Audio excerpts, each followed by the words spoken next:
Hello guys, and welcome to another CorelDRAW training. So in today's tutorial we are going to cover yet another shape tool, which is smooth tool. It is the second in our flyout here. So if you check this flyout here, we have smooth tool as our second tool. So for me to illustrate this, we can use this shape here. Let me show you. Can you see this shape here? Yes. Now assume we want to draw or create this kind of shape with CorelDRAW. Well, we can use different approaches, but I believe with smooth tool it is much easier.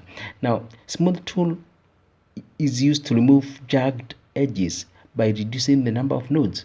So we can draw a square kind of shape here, shaded yellow color, and then we can go to our smooth tool here by clicking this flyout here and make sure the nib size is quite big, not too much but reasonably big, so that you can have the effect seen very efficiently. Can you see?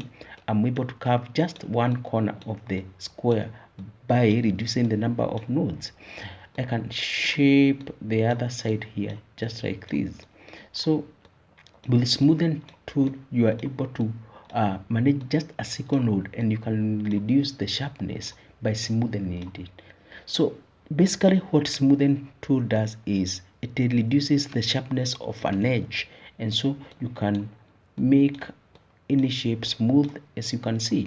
So guys, that's how we can use shape tool in CorelDRAW, and again it can be very useful when trying to achieve different kinds of drawings.